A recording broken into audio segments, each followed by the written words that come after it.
여행자가 길을 잃었을 때 하늘에 떠 있는 가장 밝은 별인 북극성을 보고 길을 찾는다고 합니다. 여러분들의 삶에서 길을 잃었을 때 제 채널 북극성을 보고 들으며 밝게 빛나고 있는 인생의 길을 찾으셨으면 좋겠습니다. 그럼 제가 오늘 읽어드릴 책은 클랩북스에서 출판한 제갈건 작가님의 현명한 사람은 삶의 무게를 분산한다입니다.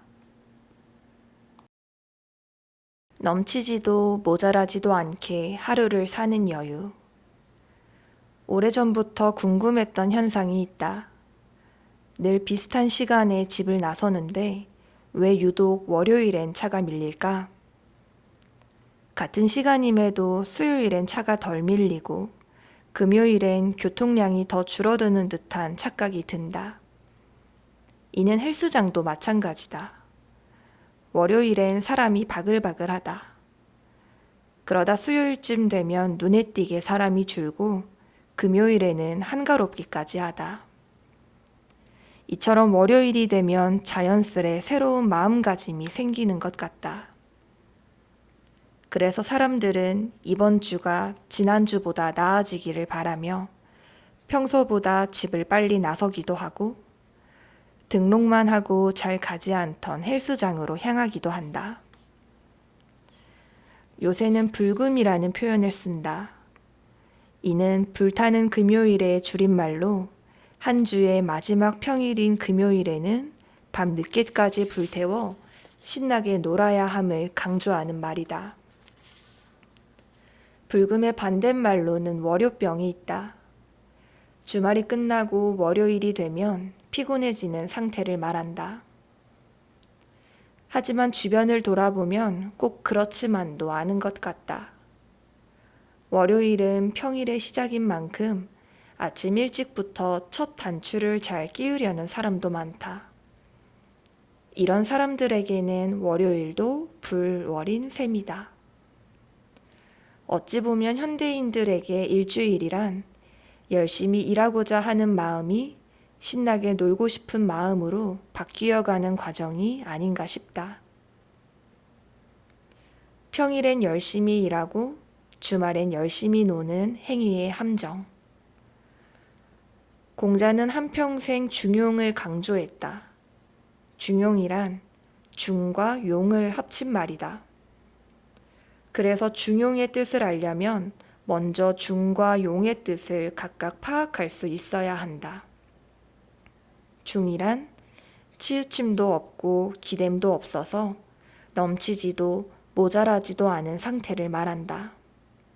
용이란 그 상태를 늘 유지하는 것이다. 그러므로 중용은 치우치지도 기대지도 않아서 넘치거나 모자라지 않은 상태를 늘 유지할 수 있는 힘이다. 공자께서 말씀하셨다. 중용의 덕이 지극하구나. 백성 중에 오래 하는 이가 드물다. 어렸을 때 많이 들었던 말이 놀 땐 놀고 공부할 땐 공부하라였다. 이 말은 평일엔 열심히 일하고 주말엔 열심히 놀아야 한다는 현대인의 마음가짐과 묘하게 닮았다. 둘의 공통점은 극단적이라는 데 있다. 이처럼 극단적인 태도를 부추기는 문화 때문에 현대인들은 놀듯이 공부하고 놀듯이 일할 수 있다는 사실을 잊어버린 듯하다. 공자는 중용을 통해 마음의 여유를 되찾고자 했다. 일에 치우치거나 노는 데 치우친 사람에게는 마음의 여유가 있을 수 없다.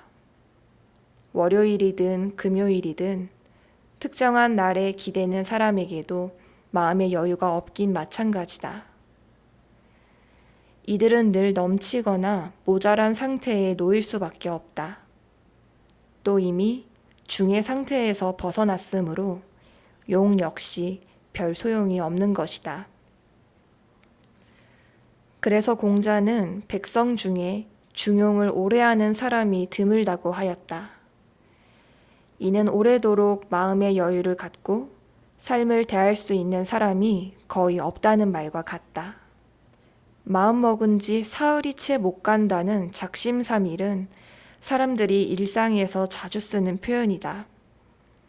이번엔 사흘밖에 못 갔지만 다음엔 나흘이라도 가보겠다며 새롭게 마음을 굳혀도 번번이 실패하고 만다. 어쩌면 진짜 문제는 부족한 의지가 아니라 삶을 대하는 태도에 있을지도 모른다. 중용을 실천하고자 노력하는 사람은 많지만 중용을 실천하는 방법은 제각기 다르다. 많은 사람이 월요일부터 목요일까지 열심히 일을 한다. 그리고 금요일 저녁부터 주말까지는 몸과 마음을 불태워 놀고 푹 쉼으로써 중용을 지키려 한다. 하지만 이런 방식으로는 중은 될 수 있으나 용을 하기는 어렵다. 중의 핵심이 균형 그 자체에 있다면 용의 핵심은 좋은 균형을 잡을 수 있는 마음의 여유에 있기 때문이다. 그래서 중만 되고 용이 되지 않을 때 사람은 악순환이 반복됨을 느낀다. 늘 마음의 여유가 없으므로 즐거움은 모자란 듯하고 아쉬움은 넘치는 듯하다. 결국 일해도 일하는 것 같지 않고 놀아도 노는 것 같지 않다. 왜 사는지가 아니라 어떻게 살 것인가. 동양의 철학자 가운데 죽음 이후를 알 수 없다는 결론에 도달한 인물은 공자만이 아니다. 장자의 지락에는 재미난 우언이 실려 있다. 장자가 초나라로 가다가 앙상한 해골을 보았다.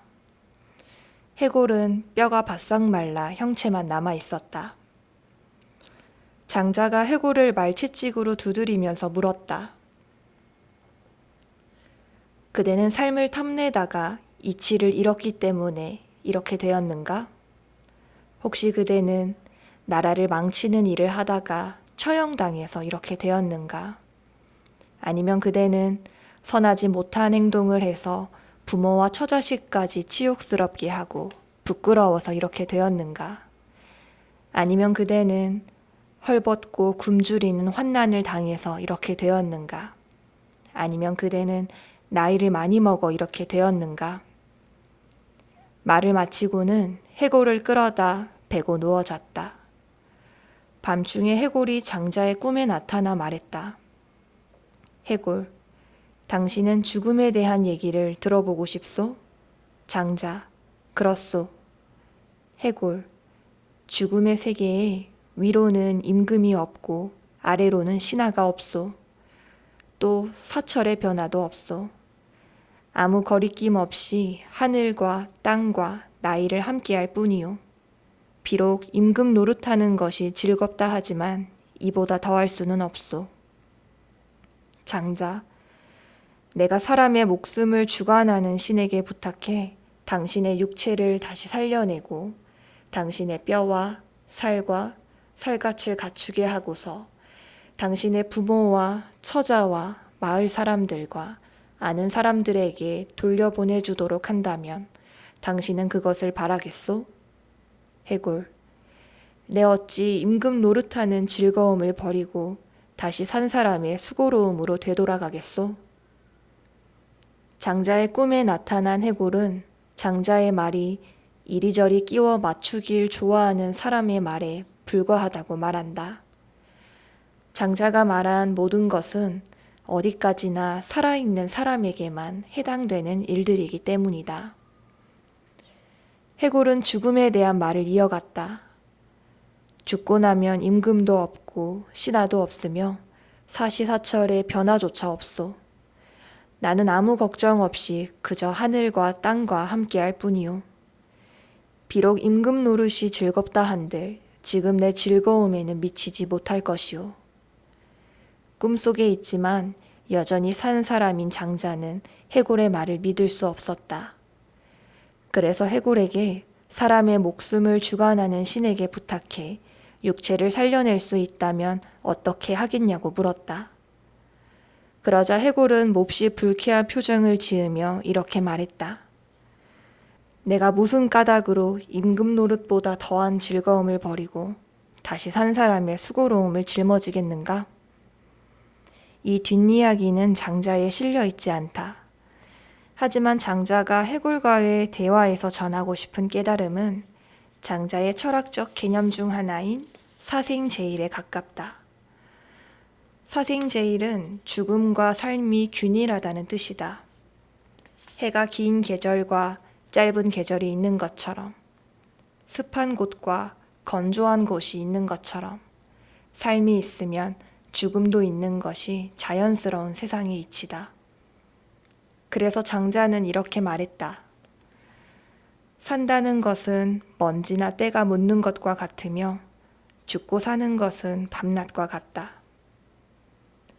살고 죽는 것은 어찌할 수 없는 명이다. 밤과 낮이 일정한 것은 하늘의 원래 그러한 이치다. 우리는 어찌해 볼 수 없거나 그 이유를 알 수 없을 때 원래 그렇다는 표현을 쓴다. 어떻게 태어났고 어떻게 죽게 되었는지를 말할 수 있는 사람은 많다. 하지만 왜 태어났고 왜 죽는지를 말할 수 있는 사람은 아무도 없다. 그래서 현명한 사람은 왜 살며 왜 죽는가를 고민하지 않는다. 대신 어떻게 살 것이며 어떻게 죽을 것인가를 생각한다. 공자와 장자는 한 목소리로 인생은 원래 그런 것이라고 말한다. 산 사람은 죽을 때까지, 어쩌면 죽고 난 뒤에도 자신이 왜 살게 되었는지를 알 수 없을 것이다. 이는 먼지와 때가 왜 묻게 되었는지 알 수 없는 것과 같다. 하지만 먼지와 때가 묻지 않게 조심할 수는 있고 이미 묻은 먼지와 때를 닦아낼 수도 있다. 중요한 것은 왜 사느냐가 아니라 어떻게 사느냐에 달려있다. 삶과 죽음은 균일하다. 그러므로 잘 사는 사람만이 잘 죽을 수 있고 잘 죽은 사람만이 잘 살았음을 증명할 수 있다.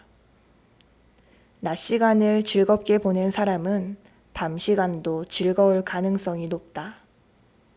반면 이미 일어난 일 앞에서 왜 이렇게 되었는지만을 고민하다가 당장 내 삶에 닥친 문제와 내 곁에 소중한 사람을 도외시한다면 어떨까?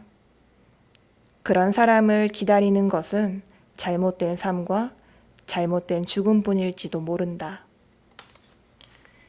인간은 정말로 고쳤을 수 없는가? 걸레는 빨아도 걸레다.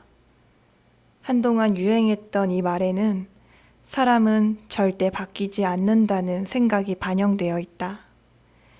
나는 일진으로 10대를, 알코올 중독자로 20대를 보냈다.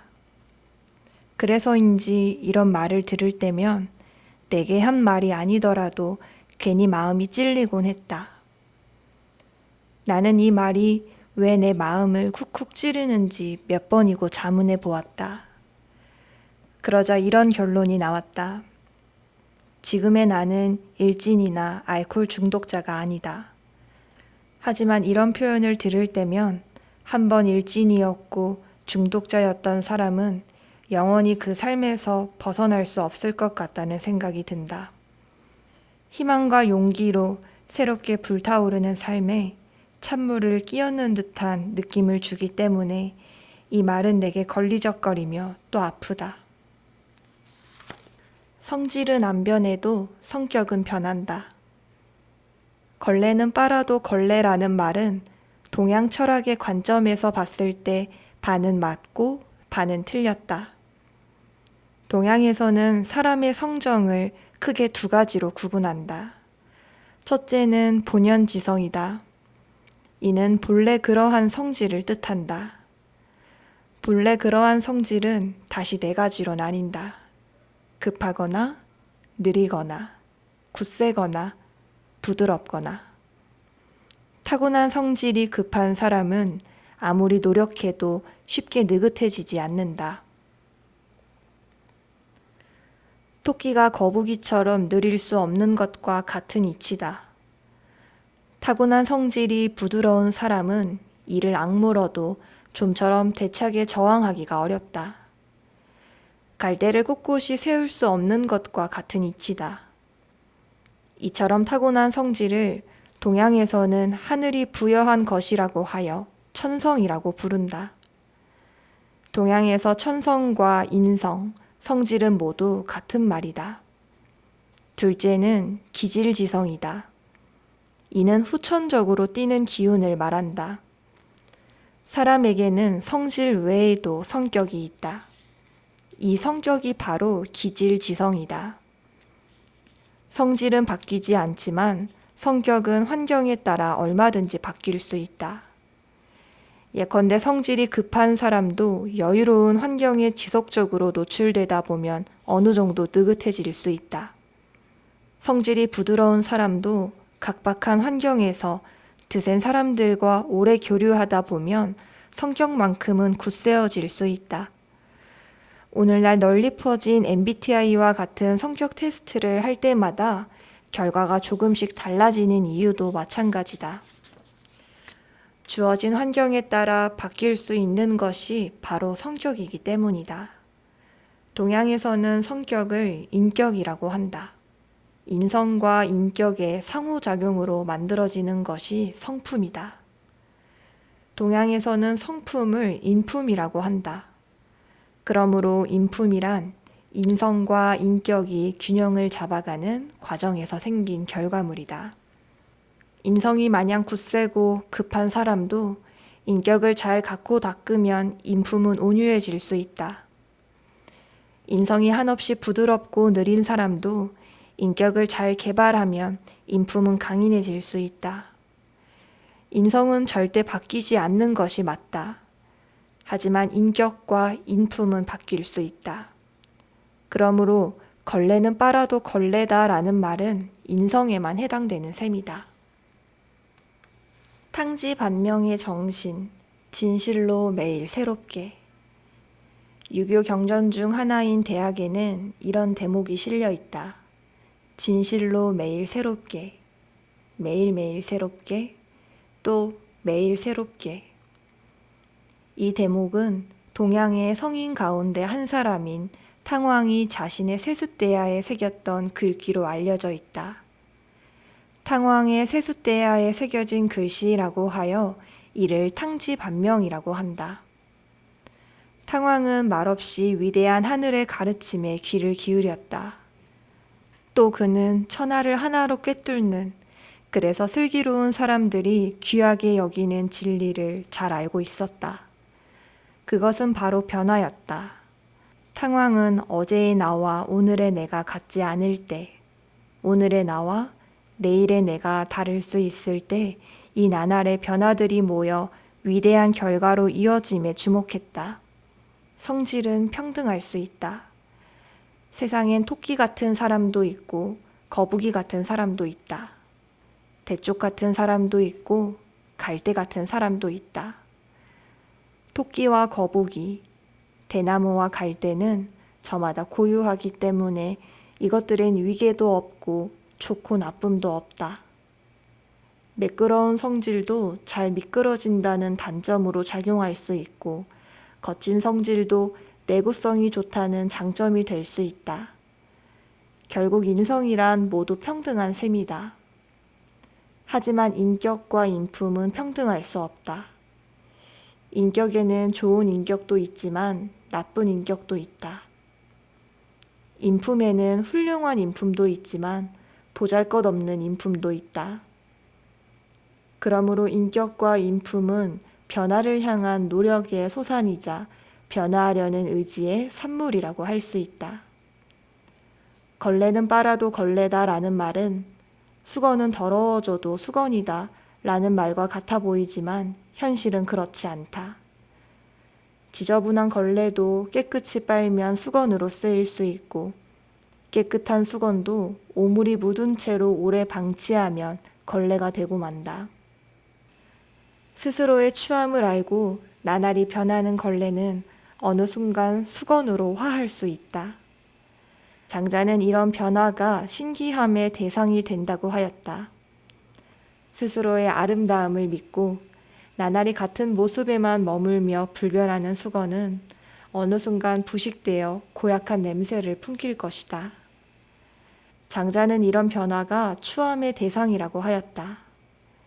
과거에 무엇이었는지 상상조차 할 수 없을 정도로 변화하는 것은 멋진 일이다.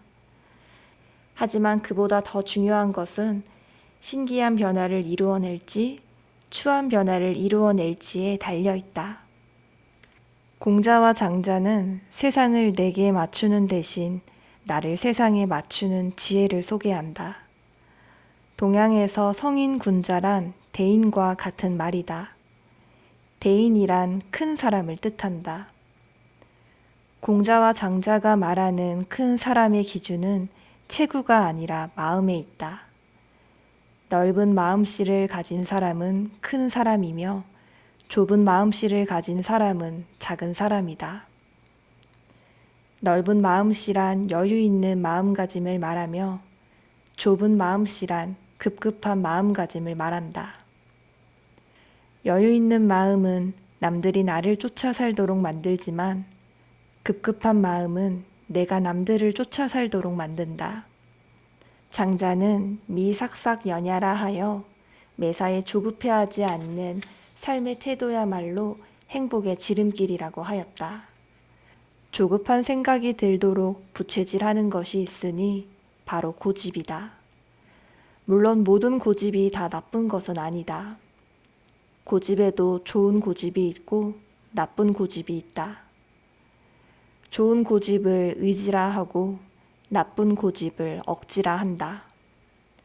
의지란 나를 극복하는 데 열중하는 것이다. 억지란 남을 이기는 데 집중하는 것이다. 억지 고집을 덜어내고자 하는 의지가 생기면 자연스레 따라오는 것이 융통성이다. 융통성은 귀에 걸면 귀걸이, 코에 걸면 코걸이식 사고와 다르다. 나에게 이득이 되면 귀걸이를 코걸이로, 코걸이를 귀걸이로 둔갑시키는 부류를 흔히 회색분자라고 말한다. 하지만 융통성의 본질은 내게 이득이 되느냐, 그렇지 않느냐에 있지 않다. 나를 이겨낼 것인가, 남을 이겨낼 것인가에 있다. 장자는 고집만 부릴 줄 알지 융통성은 모르는 사람이 겪는 문제를 지적한다. 무력의 동원 유무가 그것이다. 고집만 있고 융통성이 없는 사람은 결국 힘의 원리에 의존할 수밖에 없다. 그러나 중요한 것은 힘이란 절대적이지도 영원하지도 않다는 사실이다. 순자는 마음이 모습의 주인이다 라고 말했다. 억지스러운 고집은 힘으로 찍어 누르면 그만이라는 사고로 발전할 가능성이 높다. 그래서 노자는 이렇게 말했다. 자신이 강하다는 것을 알면서도 약한 입장을 지키면 사람들이 계곡에 물이 모이듯 몰려든다. 자신이 결백하다는 것을 알면서도 욕된 것 같은 입장을 지키면 사람들이 계곡으로 물이 흐르듯 따르게 된다. 좋은 분위기란 강제하지 않는 여유로움에서 나오는 것이 아닐까? 이처럼 급급하지 않은 분위기에서 일하는 사람은 자발적으로 최선을 다할 수 있다. 권한이 없다면 손을 떼라. 장자의 양생주에는 이런 대목이 실려 있다. 때마침 세상에 온 것은 그가 태어날 때가 되었기 때문이다. 때마침 세상을 떠난 것은 그가 물러날 때가 되었기 때문이다. 태어나는 때를 편안히 맞이하고 물러날 때를 편안히 따른다면 슬픔이나 즐거움은 끼어들 수 없는 것이다. 옛날에는 이를 일러 꼭지에 거꾸로 매달렸다가 풀려나는 것이라고 하였다. 나의 책임이 아닌 일에 나서는 것을 월권이라고 한다. 권한 밖의 일을 한다는 뜻이다. 사람의 책임이 아닌 일을 사람이 책임지려는 것이 월권이다. 오늘날에는 월권을 행사하며 지나치게 슬퍼하거나 즐거워하는 이가 많은 듯하다. 장자는 이러한 월권으로부터 스스로를 해방하는 일을 현해라고 하였다. 현해란 꼭지에 거꾸로 아슬아슬하게 매달려 있던 꽃이 떨어져 자유롭게 나풀거리듯 거꾸로 매달려 애쓰던 일에서 풀려남을 의미한다. 그러므로 현애란 내 책임이 아닌 일들을 편안히 맞이하고 또 편안히 따르는 것이다. 현애의 경지에 논이는 사람은 자유롭고 편안하다. 삶이라는 가지에 거꾸로 매달린 스스로를 풀어주는 것만으로도 마음의 평안은 도래할 수 있다. 참된 사람만이 참된 삶을 알게 된다. 참된 사람이란 어떤 사람인가? 참된 사람은 열세의 것을 무시하지도 않고 성공을 뽐내지도 않으며 억지로 이를 꾀하지도 않는다. 이런 사람은 잘못되는 일이 있어도 스스로 꾸짖지 않으며 잘된 일이 있어도 스스로 우쭐거리지 않는다. 큰 부귀를 누리거나 죽고 사는 일 외에도 사람의 힘만으로는 어찌할 수 없는 일들이 있다. 장애를 갖고 태어나거나 장애를 갖게 되는 일, 세상에 쓰임을 받거나 받지 못하는 일 등이 그것이다. 장자는 분명히 말한다. 이러한 일들은 명일 뿐이지 당신의 노력이나 의지가 부족했거나 당신이 무엇을 잘못했기 때문이 아니라고. 그저 때마침 그렇게 된 것일 뿐이라고. 이러한 의미에서 장자의 철학은 따스한 위로이자 침착한 격려다. 실제로 장자에 실린 대종사의 테마는 삶과 죽음이고 덕충부 속 우원에 등장하는 주인공들은 각종 장애를 가진 사람들이며 인간세의 주된 문제의식은 유용함과 무용함이다. 갓 태어난 아이를 품에 안은 아내의 첫마디는 미안해였다. 초면에 무엇이 미안하냐고 물으니 아내는 이렇게 말했다. 그냥 엄마가 운동도 열심히 안 하고 매운 것도 많이 먹고 그래서 아팠나 싶었어. 그날 집으로 돌아오는 차 안에서 아내도 나도 침묵할 수밖에 없었던 이유는 무엇이었을까? 어쩌면 내 탓은 아닐까 싶은 마음에 서로 아무 말도 꺼낼 수 없었는지 모른다. 그러나 명예는 책임의 소재가 없다. 만일 책임의 소재가 있다고 하더라도 그것은 사람에게 있지 않다. 하필 왜 내게 이런 일이 생겼는가에 대한 해답은 상당수 알 수 없습니다. 그저 그렇게 되었기 때문이다. 중용을 지키는 4가지 기술. 공자께서는 4가지를 끊으셨으니 사사로운 의견이 없으셨으며 반드시 해야 된다는 것이 없으셨으며 고집함이 없으셨으며 내가 아니면 안 된다는 것이 없으셨다. 일찍이 공자는 다음에 4가지를 끊으라고 조언한다. 첫째는 사사로운 의견이다. 사는 팔이 안으로 굽은 모양을 표현한 글자다. 팔은 안으로 굽는다는 법칙이 가장 먼저 적용되는 대상은 다름 아닌 나 자신이다. 그래서 사사로움이 없도록 노력할 수는 있지만 사사로움을 아주 없앨 수는 없다. 사사로움이 없다는 것은 나 자신이 없다는 것과 같은 말이기 때문이다. 그러므로 중요한 것은 사사로움을 내세우지 않는 것이다. 의견에서 의는 소리와 마음이 결합된 글자다. 사사로운 마음이 드는 것은 자연스러운 일이다. 하지만 사사로운 마음이 목소리를 내면 관계의 균형은 깨질 수밖에 없다. 사사로운 마음의 소리가 볼륨을 높일수록 내 입지는 점차 좁아지게 된다. 둘째는 반드시 해야 된다는 생각이다. 곰곰이 생각해보면 세상에 반드시 그래야 하거나 그러지 말아야 하는 건 없다. 이는 일종의 강박적 사고다. 강박적 사고는 경미한 수준일 땐 비교적 큰 문제가 없는 강박증으로 치부되지만 심각한 경우엔 강박장애가 된다. 강박장애의 특징은 남들이 나처럼 하지 않을 때 불편을 느낀다는 것이다. 그러므로 공자가 말하는 반드시 해야 된다는 생각은 다른 말로 하면 반드시 나처럼 해야 된다는 생각과 같다. 목적지가 같아도 향하는 길은 다를 수 있다. 한 가지 길밖에 모르는 사람은 그 길이 막혔을 때 당황하거나 좌절한다. 하지만 여러 가지 루트를 아는 사람은 이 길이 막히면 다른 길을 찾아보고 여차하면 새로운 길을 개척하기도 한다. 지금은 눈 한 번 깜짝할 사이에 새로운 길이 생기는 시대다. 이런 세상에서 반드시 그래야 한다거나 반드시 그러지 말아야 한다는 강박에 사로잡히면 점점 더 헤매게 되는 것은 당연한 수순일지도 모른다. 셋째는 고집이다. 고는 오래된 것들이 담벼락에 갇혀 나오지 못하고 있는 모양을 본뜬 글자다. 고집에는 고집 불통이 있고 고집 상통이 있다. 빽빽하게 담장을 두르고 새 것을 일절 받아들이지 않는다면 고집 불통이 된다. 바람 한 점, 빛 한 줄기 들지 않는 벽창호 같은 고집은 스스로는 물론 그를 보는 남들까지 지치게 만들기 일수다.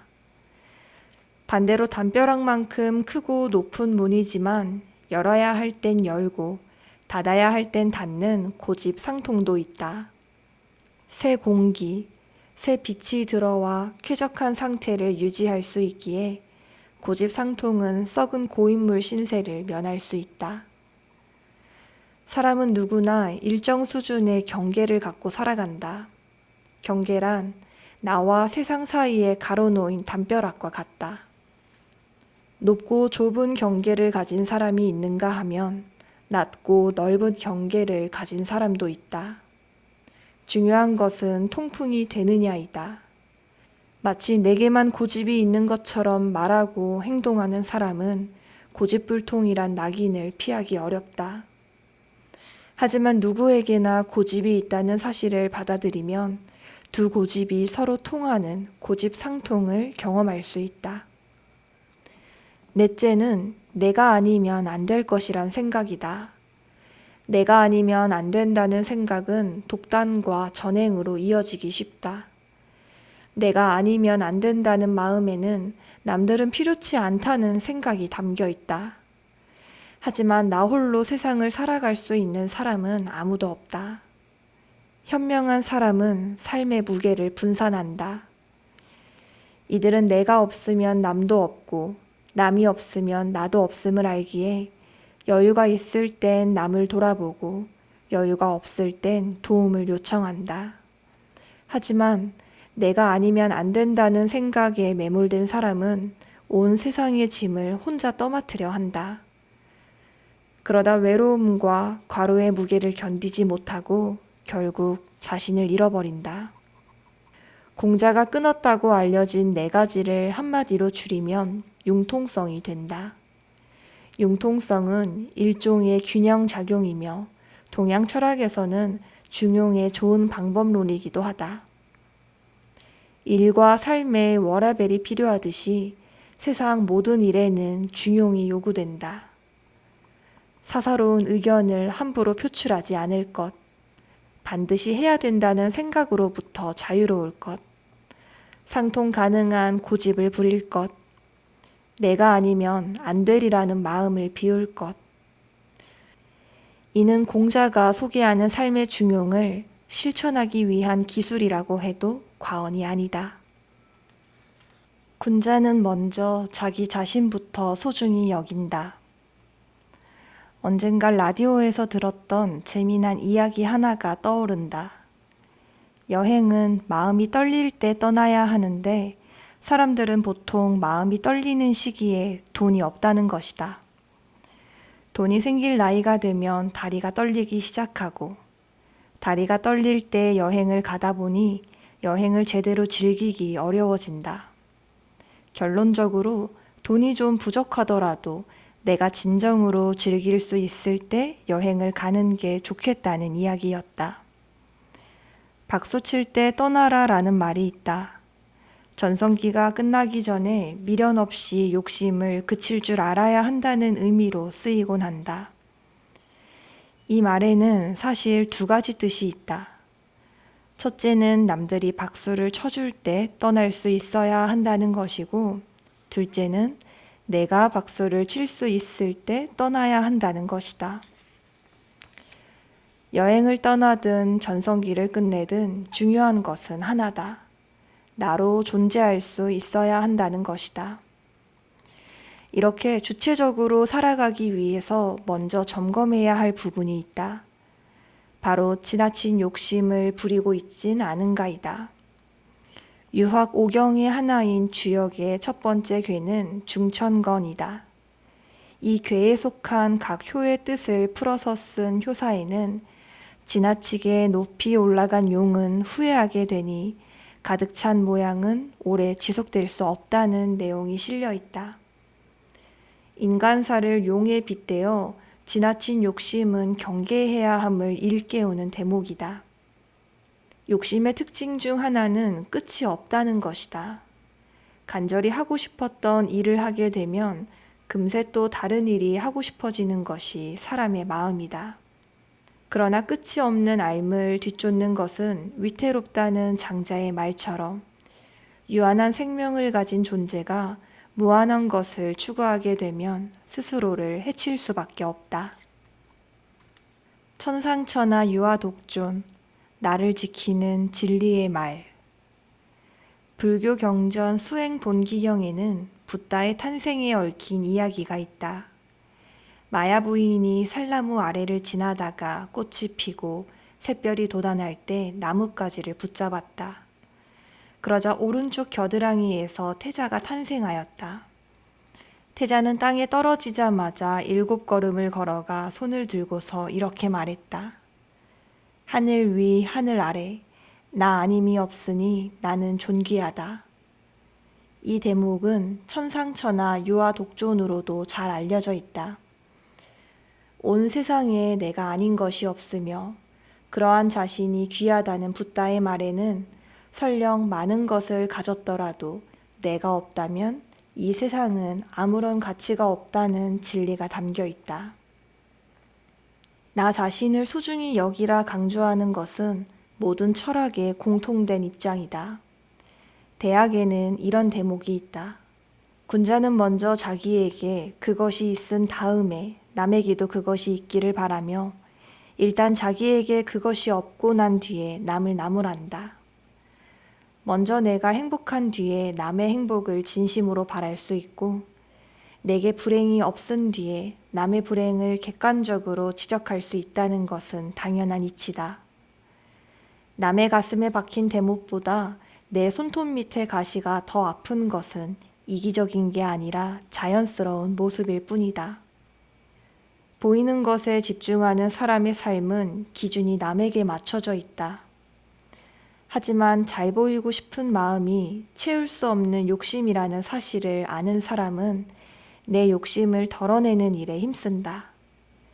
끝없는 욕심에 사로잡힌 사람은 늘 불행하며 자주 타인을 불편하게 만든다. 그러므로 불행한 사람으로 가득한 세상은 불안정해진다.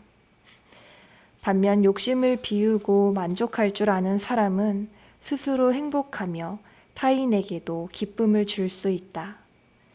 이런 사람으로 가득한 세상은 편안해진다. 우울증은 천하도 마다하게 만든다. 공자께서 말씀하셨다.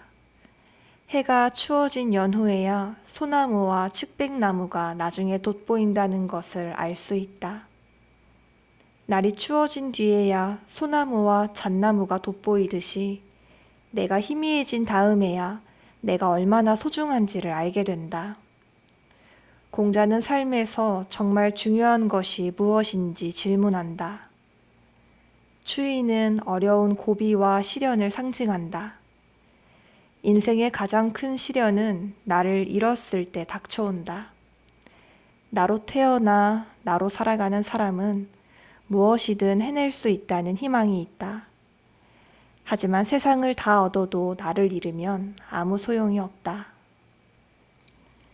나의 터럭 하나도 소중히 여기는 마음.